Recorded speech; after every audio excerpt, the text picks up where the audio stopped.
Assalamualaikum warahmatullahi wabarakatuh. Perkenalkan, nama saya Triska Devi dari jurusan Bimbingan Penyuluhan Islam YIN Ponorogo semester 1. Di sini saya mendapat amanah dari Bapak dosen untuk memenuhi tugas mata kuliah dengan judul BPI YIN Ponorogo Generasi Beradab.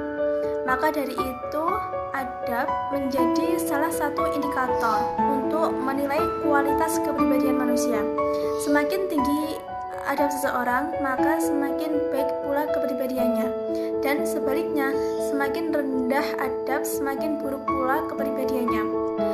Karena itu, adab memiliki nilai yang sangat penting bagi manusia, khususnya kaum muslimin. Bahkan suatu pepatah Arab mengatakan, adab seseorang lebih jauh berharga daripada emas yang dimilikinya.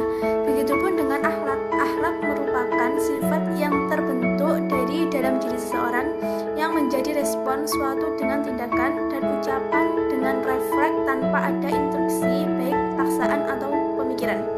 Bisa diartikan juga sebagai perangai watak, tabiat, dan kebiasaan yang menetap kuat dalam jiwa seseorang dan merupakan sumber timbulnya perbuatan-perbuatan tertentu dalam diri tanpa perlu dipikirkan atau direncanakan sebelumnya.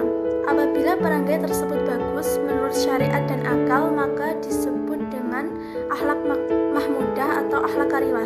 Dan sebaliknya, apabila bertentangan dengan syariat dan akal, maka disebut dengan akhlak mazmumah atau akhlak syar'iyah. Dan di dalam akhlak juga tidak terlepas dari sopan santun dan tata krama.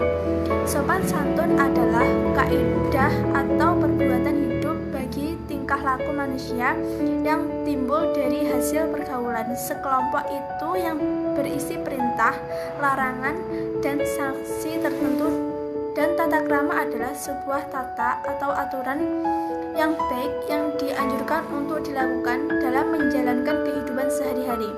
Tata krama sangat penting bagi seseorang untuk dapat diterima di lingkungan masyarakat luas. Tata krama juga dapat menggambarkan kepribadian seseorang di mata orang lain.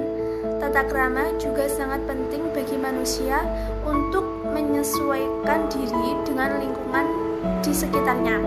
Tata krama terdiri dari beberapa macam, seperti 1. Tata krama berpakaian, tata krama berperilaku, tata krama berbicara, dan tata krama makan. Tidak lepas dari semua itu, maka untuk nilai-nilai akhlak haruslah menjadi landasan dan pedoman bersama dalam membangun kehidupan berbangsa dan bernegara. Seperti pernyataan yang sudah sering kita dengar, Indonesia tidak pernah dan tidak akan pernah kekurangan orang pintar, tetapi kita butuh banyak orang yang baik dan berkarakter. Hal ini sejalan dengan apa yang sudah terulang kali Bapak Presiden Jokowi dengan revolusi mental. Terlebih dahulu dalam butir ke-8 Nawacita dengan tindakan nyata yang melakukan revolusi karakter bangsa.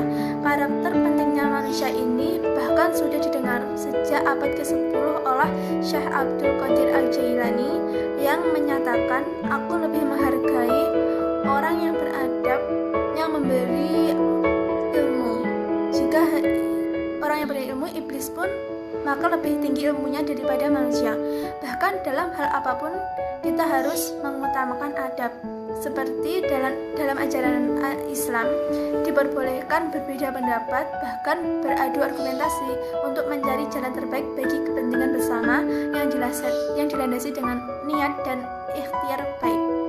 Nabi Muhammad SAW telah mengajarkan dan memberi contoh kehidupan yang luhur untuk diteladani, mulai dari masalah keluarga, sosial, budaya, politik, dan yang utama adalah kehidupan manusia spiritual. Rasulullah juga mengajarkan ketabahan ketika menghadapi tekanan ekonomi, politik, psikologis, dan fisik yang sangat berat, bahkan ancaman terhadap keselamatan jiwa yang dilakukan kaum Quraisy, dan selalu tetap tabah, tegar untuk berusaha, berjuang tanpa kenal lelah. Demikian secuil dari pembahasan mengenai akhlak Demikian dari saya, apabila ada kurang lebihnya saya mohon maaf. Allahumma fiq ila aqwamit thoriq. Assalamualaikum warahmatullahi